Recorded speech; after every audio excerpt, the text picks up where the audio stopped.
Well, welcome back. And if you tuned in late, we are talking about and presenting Abbeville, South Carolina. And it is a very historic place with some lovely places to visit. And then we didn't mention about it, but we're going to. There's an inn there where they serve Sunday brunch, and it's a beautiful old place. And I want to reintroduce Frances Lewis, who is a board member of the Historical Society, and Larry Pursley. And Larry is a historian and a writer. And while that wasn't your career, it's been one of your loves, the history. Right. That's right. And you had a military career as well. Yeah. I served in the United States Army. United States Army. Well, now we had a lot of pictures which we showed.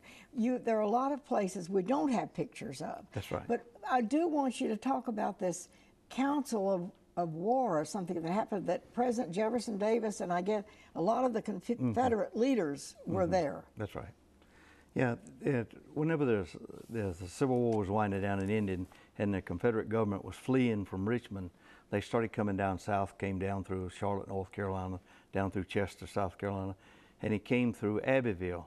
And Jefferson Davis, whenever he had been in Congress prior to the Civil War, in the Senate and the Congressman, Armistead Burt from Abbeville was one of his close personal friends. He was a member of the House of Representatives from South Carolina, and he lived in Abbeville. And they were great friends. And actually, whenever the Confederacy started to collapse, Davis sent his family on ahead of him to try to get out of the harm's way of the Union forces. And she had gone to the Burt house, or Armistead Burt, and he had housed her for about 2 weeks. She left to Abbeville the day before Davis got there. He was trying to catch up with his family, and he arrived in Abbeville on May the 2nd, 1865. And he spent that day there. And that evening they had a Council of War.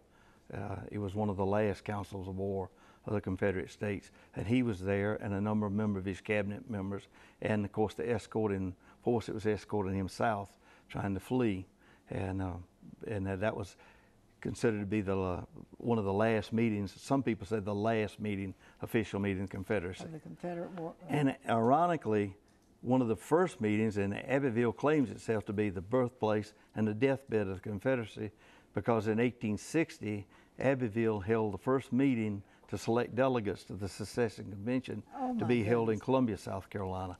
So Abbeville was the first place to elect its delegates to go to that Secession Convention. And the last place. And then the last place was the Council of War. Now there was a point at which where there were a lot of covered wagons that were crossing that. That's much earlier in Abbeville's history. Yeah. Abbeville became prominent and because of after the Indian Wars up in Virginia, especially around the early 1750s, late 40s and 50s, people started fleeing south, coming south, and they were trying to go west.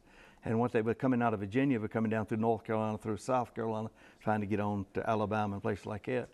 And one of the main fords across the Savannah River was not too far from Abbeville. It was known as Cherokee Ford.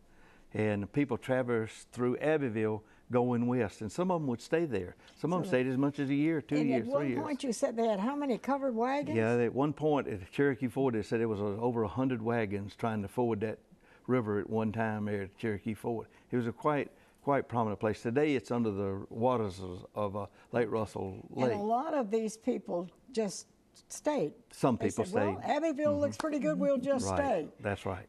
And they became citizens and lived there. That's right. But they were actually fleeing from Virginia. Right. Initially, that's what they were, and then they were looking for some refuge where there wasn't any troubles, and they came down through the Abbeville area going west.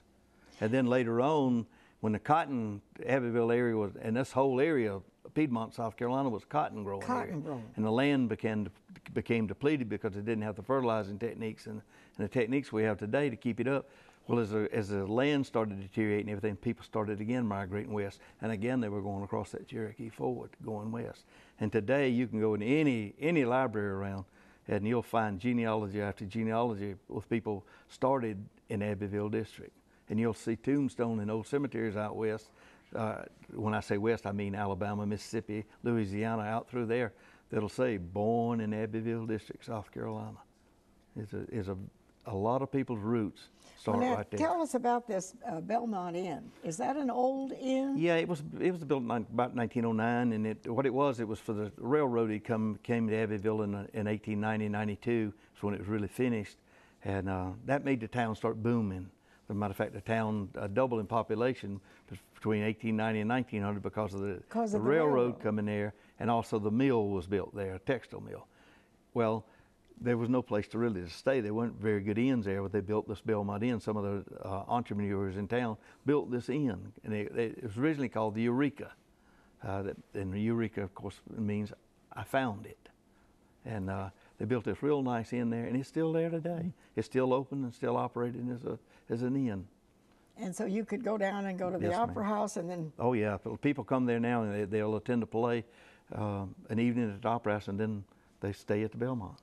Now, I know you have events and things going on all year long, but at Christmas time, Francis, you kind of decorate the whole town and... We do. On December the 1st, I believe, this year, we're going to have the lighting of the Christmas tree, and then we go from there to the caboose behind the house and have the lighting of the caboose. And then we're going to, the next day, have the Polar Express with the children. And we're coordinating this with the City of Abbeville and the Chamber of Commerce. So we have lots of activities which we are trying to become a town that really works together for unity and getting things going. And we've mentioned to tour groups about the historical tours they could do in our area, trying to get more tourists into Abbeville. So you do have historical tours? Well, we are trying to get You're trying to get that started? That's correct. You know, we do have a local person who does tours, and also Jenny Kelly on our board. She does tours if asked to do so. And then we're open by appointment, so it's the Burt Stark House, and they're open on Friday afternoons and Saturday afternoons. So we're really working hard together trying to get things going.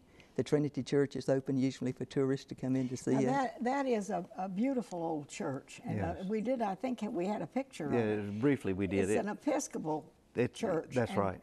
And that was built... 1859. And It's considered by many people to be the finest example of Gothic architecture in the upper state of South Carolina. It's a beautiful church. About how many people live in Abbeville? What's the size of your community? Well, unfortunately, we're dropping in a little bit in residents, but somewhere around 6,000 within the local area. And I'm not sure about the county. I think that's... About 20,000. Yeah. What about people retiring there? Because you have a lovely climate, and you're not too far from big cities, you know, Atlanta and We so do forth. have more retirees coming in from up north especially. A lot of them move on down to Savannah Lakes in McCormick County, but there are a good many stopping off in Abbeville and starting their residence there. So we're thankful for those people, and they also become very good volunteers to the community as they move in.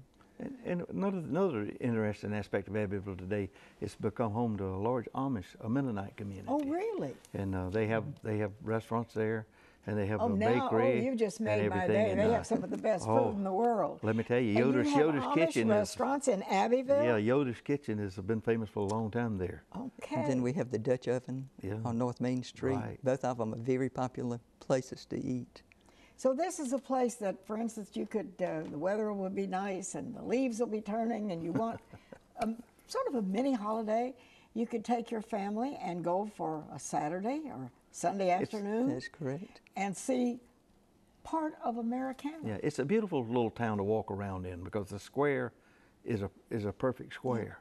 The buildings form a perfect square, and inside there you got the Monument Park where the Confederate monuments at, and some other things there. But all of the it's not paving, it's brick.